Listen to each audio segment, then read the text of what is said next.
ఇర్మియా గ్రంథము 18వ అధ్యాయము 4వ వచనాన్ని మనం ఒకసారి చదువుదామండి. జెరమయా చాప్టర్ 18 వర్స్ 4. ఇర్మియా గ్రంథము 18వ అధ్యాయం యొక్క 4వ వచనం. కుమ్మరి జిగట మంటితో చేయుచున్న కుండ వాని చేతిలో విడిపోగా ఆ జిగట మన్ను మరలా తీసుకొని కుమ్మరి తనకు యుక్తమైనట్టుగా దానితో మరి ఒక కుండ చేసెను. దేవుడు ప్రవక్తని ఈ యొక్క కుమ్మరి వాడి దగ్గరికి పంపించి, నువ్వు అక్కడికి వెళ్ళి నేను నీతో ఒక ప్రత్యేకమైన విషయాన్ని నీతో మాట్లాడాలి, నేను కొన్ని విషయాలు తెలియజేయాలి అని చెప్పి దేవుడు ఏం చేశాడు అనగా, ప్రవక్తని కుమ్మరివాడిని చూడ్డానికి, కుమ్మరివాడి యొక్క కార్యాన్ని గమనించడానికి దేవుడు పంపించాడు. ఇక్కడ మొట్టమొదటిగా మనం చూడవలసిన విషయం అనగా, కుమ్మరివాని యొక్క చేతిలో ఏముందనగా జిగట మట్టి. జిగట మట్టి ఆయన చేతిలో ఉంది. ఈ జిగట మట్టితో ఆయన ఏం చేస్తున్నాడు అనగా, ఆయన ఒక కుండను తయారు చేస్తున్నాడు. ఈ జిగట్టి మట్టి ఎవరనగా మన ఒక్కొక్కరిని ఎవరనగా ఈ జిగట మట్టి, వి ఆర్ ద క్లే. జిగట మట్టికి ఏం లేదనగా ఒక రూపము దానికి లేదు, దానికి ఏ విధమైన రూపం దానికి లేదు, ఏ విధమైన విలువ దానికి లేదు. ఈ కుమ్మరివాని యొక్క చేతిలో ఈ రూపము లేని, విలువ లేని ఈ జిగట మట్టి ఆ యొక్క ఒక కుండగా తయారు చేయబడినప్పుడు దానికి ఏమవుతుందనగా ఒక రూపము, ఒక విలువ కలిగిందిగా తీర్చబడుతుంది. అర్థమైన ఒకసారి గట్టిగా హల్లెలూయా చెప్దామా? హల్లెలూయా, హల్లెలూయా. ఈ యొక్క జిగట మట్టి ఎవరండి? నేనని చెప్పండి. ఎవరి జిగట మట్టి? ప్రైజ్ ది లార్డ్, హల్లెలూయా. ఈ జిగట మట్టి ఎవరనగా మనమే ఉన్నాం, నేనే ఉన్నాను. ఈ జిగట మట్టికి ఏమి లేదనగా ఏ విధమైన ఒక రూపము లేదు. There is no shape. ఏ విధమైన ఒక వాల్యూ లేదు, ఏ విధమైన ఒక విలువ లేదు. గనక ఈ ఉదయకాల సమయంలో నా మాటలు వింటున్న ప్రియమైన సహోదరుడా, ప్రియమైన సహోదరి, ప్రియమైన యవన బిడ్డ, నీ యొక్క జీవితానికి, నీ జీవితంలో ఉన్న నీ యొక్క బలహీనతలు బట్టి, నీ జీవితంలో ఉన్న నీ యొక్క ఇన్ఎబిలిటీస్, నీకు లేని సామర్థ్యాలు బట్టి, అయ్యో నాకు ఏ సామర్థ్యం లేదు, వారితో పోల్చుకుంటే, వీరితో పోల్చుకుంటే నాకు ఏ సామర్థ్యం లేదని నువ్వేం చేయవసరం లేదనగా, నువ్వు దుఃఖపడవసరం లేదు, నువ్వు నిరుత్సాహంలోకి వెళ్ళిపోవసరం లేదు. అయ్యో వారితో పోల్చుకుంటే నాకన్ని తాళంతులు లేవే అని నువ్వు నిరుత్సాహపడవసరం లేదు.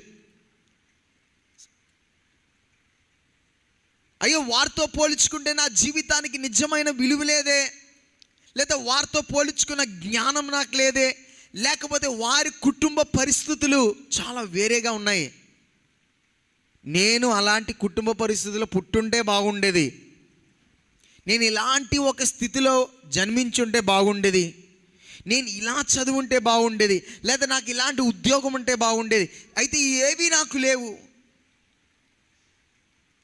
అన్ని రీతిలుగా కూడా నిన్ను నువ్వు చూసుకున్నప్పుడు చాలా బలహీనంగా కనబడుతున్నట్లయితే, అన్ని రీతిలుగా నీ జీవితాన్ని గమనించినప్పుడు నిష్ప్రయోజనంగా కనబడుతున్నప్పటికీ ఒక సత్యాన్ని గ్రహించాలి.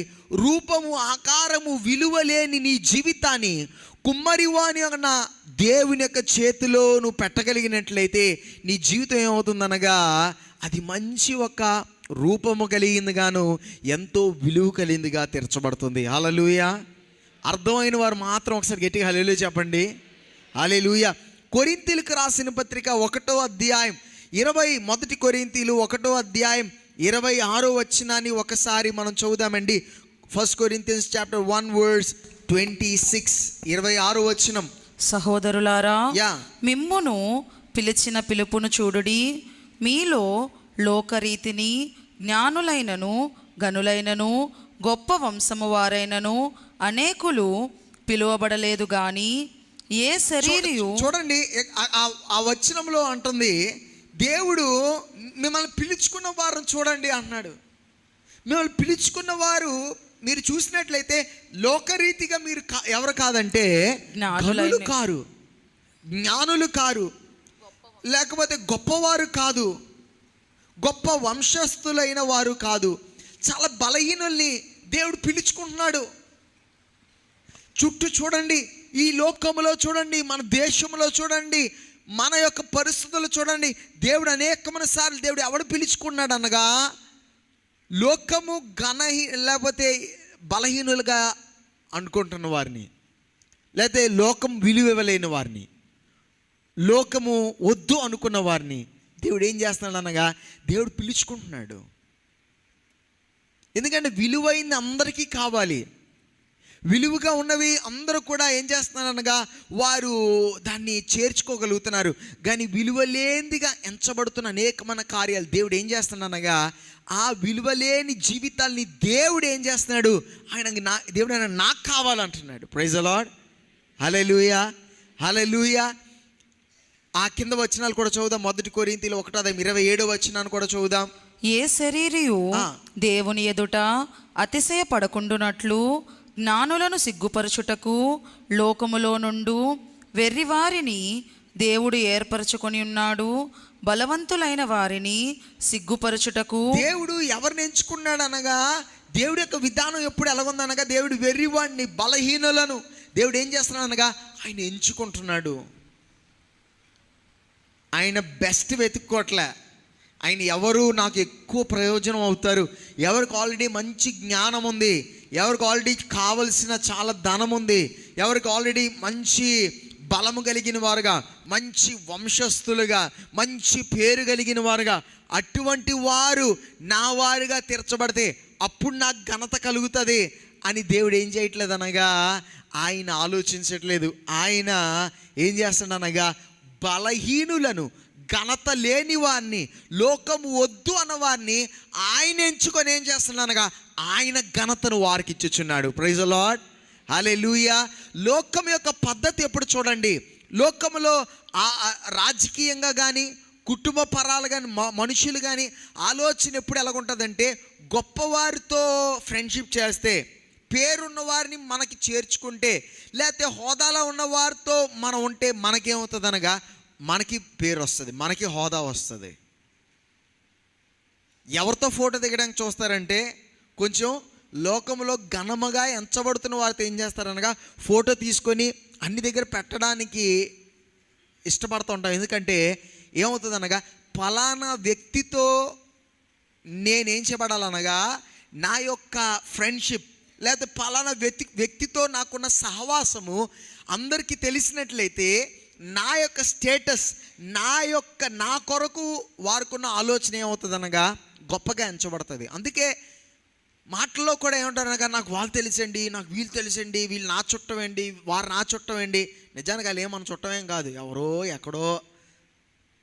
కానీ ఏమంటారు అనగా మా ఊరిలండి, మా చుట్టమండి. ఎందుకనగా వారితో ఉన్న ఆ యొక్క చుట్టరికాన్ని బట్టి, వారితో ఉన్న స్నేహాన్ని బట్టి నీ యొక్క స్టేటస్ నువ్వేం చేస్తున్నావు అనగా పెంచుకునే ప్రయత్నం చేస్తాం. లోకంలో అందరూ కూడా అదే ప్రయత్నం చేస్తారు. ఏమనగా గనులతో, గొప్పవారితో స్నేహాన్ని పెంచుకొని, లేకపోతే వారితో సంబంధులుగా తీర్చబడి జీవితాల్లో ఆ యొక్క విలువ పొందుకోవడానికి ప్రయత్నం చేస్తుంటారు.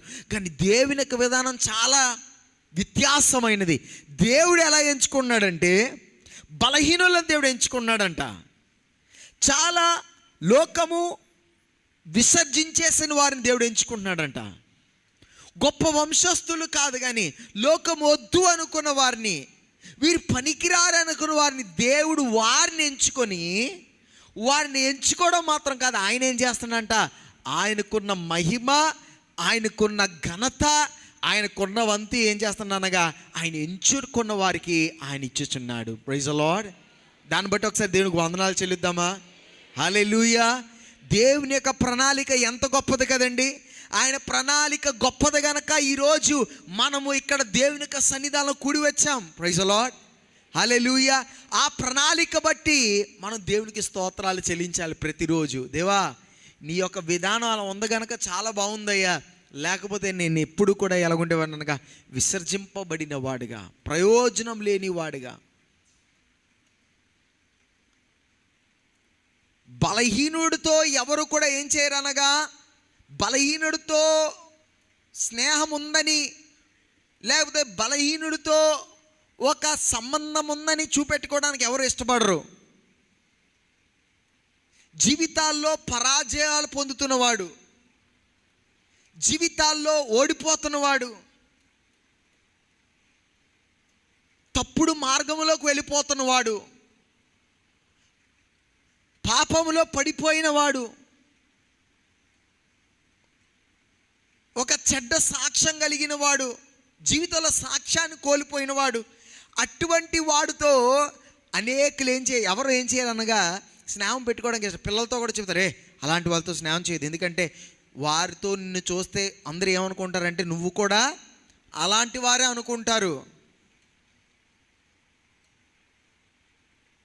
సాక్ష్యాన్ని కోల్పోయిన వారు, జీవితంలో పరాజయం పడిన వారు, జీవితంలో పడిపోయిన వారితో కలిసి కనబడ్డానికి కూడా ఏం చేస్తామనగా 10 సార్లు ఆలోచిస్తాం. ఎందుకు అంటే అయ్యో వారితో కనబడితే చూస్తున్న వారు కూడా నన్ను ఏమనుకుంటారనగా నేను కూడా అలాంటి వాడిని అనుకుంటారేమో అని భావించి ఏం చేస్తామనగా అటు విధమైన వ్యక్తులతో దూరంగా ఉండడానికి ప్రయత్నం చేస్తూ ఉంటాం. కొన్ని ఇంటిల్లో కొన్ని ఫంక్షన్లు అయినప్పుడు వారిని అడిగితే పలానా వ్యక్తి, వారు మీ చుట్టం కదండి, మీ దగ్గర సంబంధాలు కదా, వారిని పిల్లలేదా అంటే వస్తారండి, ఈరోజు సాయంత్రం వాళ్ళు వస్తారు అంటే ఈరోజు అందరూ వచ్చి వెళ్ళిపోయాక వాళ్ళు ఏం చేస్తారనగా సాయంత్రం పిలిచాం, ఎందుకంటే వారు మాకు సంబంధించిన వారని అందరికీ చూపెట్టుకోవడానికి ఏం లేదనగా ఇష్టం లేదు. కారణం ఏంటంటే వారి జీవితంలో చాలా వారి యొక్క జీవితం బాగాలేకపోతే వారి యొక్క సాక్ష్యం బాగాలేదా, వారు పడిపోయారనా, లేకపోతే వారు మంచి పేరు కాదనా, లేదా అనేకమైన కారణాలు. లోకం యొక్క విధానం పద్ధతి ఎప్పుడు అలాగే ఉంటుంది, ముందు అలాగే ఉండేది, ఈరోజు అలాగే ఉంటుంది. కానీ యేసుప్రభు యొక్క విధానం లోకంలో ఉన్నప్పుడు ఎలాగుండేదంటే యేసుప్రభు వారు ఆ యొక్క ఫరిసీలు సదుకీయులు యేసుప్రభు వారితో ఏమనేవారు అనగా ఆయన అది చూచి మత్తయి సువార్త 9వ అధ్యాయం 11వ వచనంలో వారు ఏమనగా పాపులతో కలిసి సుంకరులను పాపులతో కలిసి ఎందుకు భోజనము చేయుచున్నాడని ఆయన శిష్యుల్ని అడిగారు. అక్కడ ఉన్న ఆ యొక్క బోధకులకి, సంఘంలో ఉన్న వాళ్ళందరికీ ఏం ప్రశ్న వచ్చిందంటే ఈయన ఎందుకో ఈ సుంకరులతో పాపులతో ఆయన ఎందుకు కలిసి భోజనం చేస్తాడంటే ఏదో ఒక్కసారి కూర్చొని భోజనం చేశాడని కాదండి, కలిసి భోజనం చేస్తాడంటే వారితో సహవాసం చేయడం. చూడండి, చాలా జాగ్రత్త వినాలి. ఈ లోకం యొక్క పద్ధతి ఏంటంటే పడిపోయిన వారిని, దిగజారిపోయిన వారిని, కృంగిపోయిన వారిని, లేకపోతే సాక్ష్యం కోల్పోయిన వారిని, లేకపోతే పడిపోయిన వారిని, బలహీనులుగా ఎంచబడుతున్న వారిని దూరం చేసి నాకు వాళ్ళకి ఏం సంబంధం లేదు అని, ఒకవేళ సంబంధం ఉన్నా అది చాలా రహస్యంగా ఉంచడానికి ప్రయత్నం చేస్తారు. కానీ దేవుని యొక్క విధానం ఏంటంటే బలహీనులను, లోకము విసర్జించిన వారిని, పనికిరాదు అని ఎంచబడిన వారిని, పడిపోయిన వారిని, దిగజారిపోయిన వారిని ఏం చేస్తాననగా వారితో పాటు ఊరేగింపులు చేసుకోవడం యేసుప్రభు యొక్క విధానం. Praise the lord. Hallelujah, hallelujah. యేసుప్రభు వారు ఏం చేస్తారనగా బలహీనలతో ఆయన ఏం చేస్తాడనగా ఆయన ఊరేగింపు చేసుకుంటాడు. వారిని ఏం చేస్తాడనగా వాడు వెంట ఉంచుకొని ఏం చేస్తాడనగా మీరు నావారు కాదని కాదు, ఏదో రహస్యంలో మీరు నావారు నేను ఈ వాడిని కాదు, ఏం చేయాలనగా బహిరంగంగా ఏం చేస్తాననగా మీరు నావారని నేను మీ వాడినని ఏం చేయాలనగా లోకం చూసినట్లు ఆయన ఏం చేస్తాడనగా నీతో ఆయన ఊరేగింపు కూడా చేస్తాడు. Praise the lord. హల్లెలూయా. అది దేవుని యొక్క విధానం. ఒకవేళ ఈ ఉదయకాల సమయంలో ప్రియమైన సహోదరి, ప్రియమైన సహోదరి, నీ జీవితంలో అనేకమైన పరాజయములు ఉన్నట్లయితే, నీ జీవితంలో అవమానకరమైన పరిస్థితులు ఉన్నట్లయితే, నీ జీవితంలో సిగ్గుకరమైన పరిస్థితులు ఉన్నట్లయితే, నీ జీవితంలో బలహీనతలు ఉన్నట్లయితే, నువ్వు పడిపోయి నువ్వు అనేక విధాలుగా నీ జీవితాల్లో గాయాలతో నిండబడిన వ్యక్తి అయితే, ఒకవేళ నీ యొక్క రక్త సంబంధులు నీ చుట్టాలు, నీ స్నేహితులు కూడా నీతో సంబంధం లేనట్లు ప్రవర్తించవచ్చు. కానీ చాలా భయంకరమైన విషయం ఏంటంటే, చాలాసార్లు సంఘం కూడా అలాగే ప్రవర్తిస్తూ ఉంటుంది. సంఘం కూడా ఏముంటుందంటే, అమ్మో ఇలాంటి వాళ్ళతో సహవాసం వద్దు, ఇలాంటి వాళ్ళు మా సంఘానికి రావద్దు, ఇలాంటి వాళ్ళు దేవుని యొక్క కార్యాలు చేయొద్దు, ఎందుకంటే అమ్మో మా పేరు పోతుందేమో. కానీ అలాంటి సంఘం పనికిరాలేని సంఘం.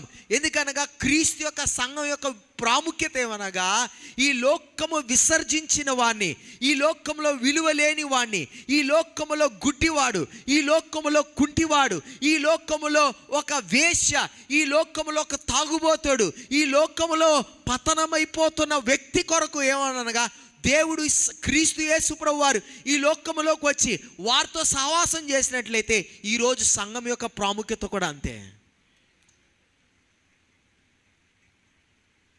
నీ యొక్క పరిస్థితి ఏదైనప్పటికీ యేసు ప్రభువు వారు నిన్ను చూసి విసర్జించి, రాత్రి నిన్ను కలుస్తాను, లేకపోతే ఎవరు లేనప్పుడు నిన్నుతో మాట్లాడతాను, లేకపోతే నువ్వంతా బాగు చేసుకో, నువ్వంతా సరి చేసుకో, నువ్వంతా బాగు చేసుకున్నాక సరి చేసుకున్నాక అప్పుడు నాతో కనబడమని చెప్పలే. యేసు ప్రభు వారితో నడుచుచున్న వారు యేసు ప్రభు యొక్క బోధలు వింటున్నారు, యేసు ప్రభు యొక్క మాటలు వింటున్నారు. వారి జీవితాలు ఇంకా మార్చబడుతున్నాయి. ఇంకా వారు ఎవరు కూడా పరిపూర్ణంగా మార్చబడలేదు, ఇంకా వారు మార్చబడుతున్నారు. కానీ యేసు ప్రభు వారు ఏం చేస్తారనగా, వారితో సహవాసం చేయడానికి, వారితో ఆయన ఊరేగింపు చేసుకోవడానికి, వారితో ఆయన యొక్క సహవాసాన్ని తెలియజేయడానికి ఆయన ఎప్పుడు ఏం చేయలేదనగా, ఆయన ఎప్పుడు కూడా సిగ్గుపడలేదు. ఈరోజు కూడా ఆయన సిగ్గుపడట్లేదు. నీ బట్టి యేసుప్రభు వారు సిగ్గుపడట్లేదు. నిన్ను దాచిపెట్టడానికి ఆయన ఇష్టపడట్లేదు. నిన్ను వెనకాల పెట్టేసి నువ్వంతా బాగు చేసుకొని అప్పుడు నాతో కనబడనట్లే. నీ జీవితము ఆయన ఏం చేస్తాడనగా, నీ మట్టిగా ఉన్న లేక జిగటమంటు వంటి రూపము లేని, ఆకారము లేని నీ జీవితాన్ని ఆయన చేతిలో పెట్టమని అడుగుతున్నాడు. Praise the Lord. ఆయన అడిగేది ఏంటంటే, నా దగ్గరికి రా, నువ్వు దూరంగా ఉండి నువ్వు చేయగలిగేది ఏదీ లేదు. నువ్వు జిగట మన్నుగా ఉన్న నీకు ఎప్పుడు కూడా రూపం రాదు, ఎప్పుడు కూడా నీకు ఒక రూపం రాదు, ఎప్పుడు కూడా విలువ రాదు. నీకు రూపం రావాలంటే, విలువ రావాలంటే కుమ్మరి అయిన యేసయ్య చేతిలోకి, తండ్రి అయిన దేవుని యొక్క చేతిలోకి ఏం చేయాలనగా నీ జీవితము తీసుకురావాలి. హల్లెలూయా, హల్లెలూయా, హల్లెలూయా. నీ యొక్క జీవితానికి దేవుడు రూపాన్ని ఇవ్వాలని ఆశిస్తున్నాడు. దేవుడు నీ జీవితానికి విలువ ఇవ్వాలని ఆశిస్తున్నాడు. గనక దూరముగా ఉండకు, దూరముగా పారిపోకు. నువ్వు దూరంగా ఉండడం వల్ల నీ జీవితానికి విలువ లేదు. నీ దూరంగా వెళ్ళిపోవడం వల్ల నీ జీవితము ప్రయోజనకరంగా తీర్చబడలేదు. నువ్వు ఎన్ని ప్రయత్నాలు చేయి, ఎన్ని విధాలుగా ప్రయత్నాలు చేయలేదు, జరిగేది కాదు. కుమ్మరివాని యొక్క చేతిలోకి నీ జీవితం అర్పించబడాలి. ఈ దినాన నీ యొక్క జీవితం, ఒకవేళ నా మాటలు వింటున్న వారు ఎవరైనా మీ యొక్క జీవితంలో ఏ పరిస్థితిలో ఉన్నారో నాకు తెలియదు. ఎంతగా దిగజారిపోయారో, ఎంతగా కృంగిపోయారో, ఎంతగా నలిగిపోయారో, ఎంతగా మీ సాక్ష్యాన్ని కోల్పోయారో నాకు తెలీదు. కానీ ఉదయకాల సమయంలో ఈ ఆరాధన మీ కొరకే. యేసుప్రభు వారు మీతో అంటున్నారు, యేసుప్రభు వారు వ్యక్తిగతంగా మీతో మాట్లాడడానికి ఈ ఉదయకాల సమయంలో ఈ యొక్క ఆలయంలోకి మిమ్మల్ని తీసుకొచ్చారు. ఇలాది ఆన్లైన్ మీ కొరకే ఏర్పరిచి అన్నాడు. ఆయన ఏమన్నాడనగా, ఆయన నిన్ను విసర్జించట్లేదు, ఆయన నిన్ను తృణీకరించట్లేదు.